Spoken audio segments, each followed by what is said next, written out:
अस्सलाम वालेकुम my YouTube family, कैसे हैं सब। उम्मीद करती हूँ सब ठीक ठाक होंगे और अपनी लाइफ में बहुत ज़्यादा खुश होंगे। आज मैं आपके लिए स्ट्रॉबेरी जैम की रेसिपी लेके आई हूँ। ये बहुत ही ज़्यादा टेस्टी बनती है और बच्चे भी इसको बहुत ज़्यादा लाइक करते हैं। चलिए हम अपनी रेसिपी को स्टार्ट कर लेते हैं। हाफ़ के जी मैंने स्ट्रॉबेरी ली है और इसको मैंने वॉश करके इस शेप में कटिंग कर लिया है। उसके साथ 4 बड़े चम्मच शुगर के लिए हैं और एक लेमन। कढ़ाई को मैंने हीटअप कर लिया है और इसके अंदर अपनी स्ट्रॉबेरी को ऐड कर दिया है और ये हमारी स्ट्रॉबेरी पकना स्टार्ट हो गई है और इसको हैंड बीटर की मदद से 10 से 15 मिनट इस तरह इसको मैं ब्लेंड करूँगी। आप चाहें तो ब्लेंडर से या हैंडी से मैश भी कर सकते हैं। ये देखें, ये इतनी सॉफ्ट होती है कि ये इसी तरह ही ब्लेंड बहुत अच्छे से हो जाती है।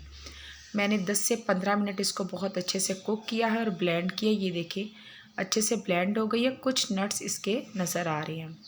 उसके बाद मैंने शुगर ऐड कर दी है 5 से 6 चम्मच।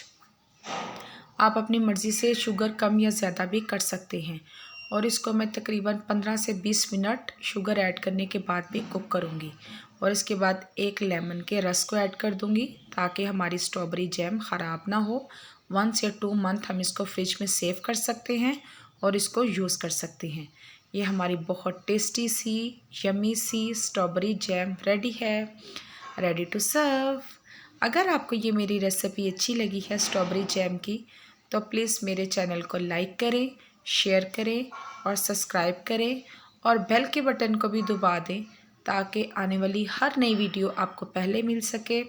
और मुझे अपनी बहुत ढेर सारी दुआ में याद रखिएगा। अपना भी ख्याल रखिएगा और उनका भी ख्याल रखिएगा जो आपका बहुत ख्याल रखते हैं। और मैं इंशाल्लाह इसी तरह आपके लिए बहुत अच्छी सी रेसिपी लेके आती रहूँगी। इंशाल्लाह कल नई रेसिपी के साथ मिलते हैं। ओके, अल्लाह हाफिज़।